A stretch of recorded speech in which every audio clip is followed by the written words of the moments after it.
So I have a very specific memory about the first time I watched Star Wars. It was when my family was celebrating Christmas one year, and we had a family friend come over with the box set of the original trilogy. We sat down, we put it in, we watched A New Hope and Empire back to back, then we opened the case for Return of the Jedi, and we saw that, oh, he accidentally left it in his DVD player.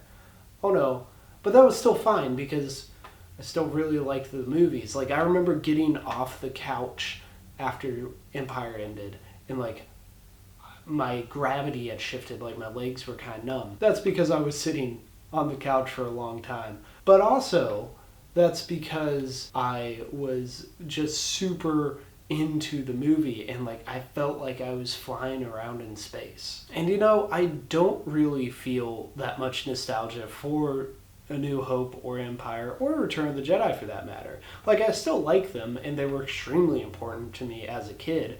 And I do feel nostalgia for things around them, like having a toy lightsaber and running around. Like, that's my go-to definition of play because I have such nostalgia for doing that. But not those particular movies necessarily, and not that particular experience. I can recall it, but I never feel nostalgia for it. But instead I feel more nostalgia for the stuff that I've talked about this year that is time displaced. It just is kind of this vague thing in the past. In the past, I listened to Redwall on audiobook. And I know in the past sometime I read Seven Professors of the Far North for the first time. And hell, I don't even know when I started watching Platoon of Power Squadron. If it was before episode 4 or if it was before episode 5. I'm pretty sure it was after episode 3, and I know it was before episode 6, but it's just somewhere in there. And I feel like these things from the vague past instead of the pinpointable past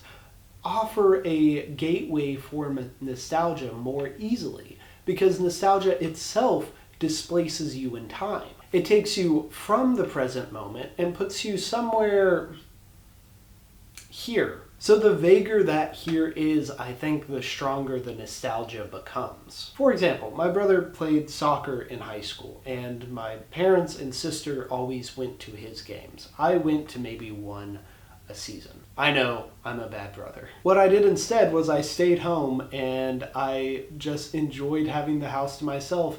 And more often than not, I ended up watching either Attack of the Clones or Revenge of the Sith. And you know what? To this day, I still stand by. Here's my Star Wars hot take, guys. I stand by the most watchable Star Wars movie. Not the best, but the most watchable is Attack of the Clones. Like I said, it certainly isn't the quality. But a big part of that is because I have nostalgia for those nights when I just had the house to myself. So even though I have a specific memory of A New Hope, I don't feel the same nostalgia as the vague compilation of memories I have when I watched the prequels. But what do you guys think? I know that Tessa talked about in my first Why Nostalgia video about how she's using nostalgia to kind of go back and reclaim the past, which in itself I think kind of bolsters this idea of the vague past. I mean, nostalgia isn't giving us a window to what we experience. It's reconstructing that. But do you guys have nostalgia for very specific events? I'd love to know. Leave those comments below. I hate asking for comments. I always make it weird and awkward. I don't like it. That's where we're ending the video.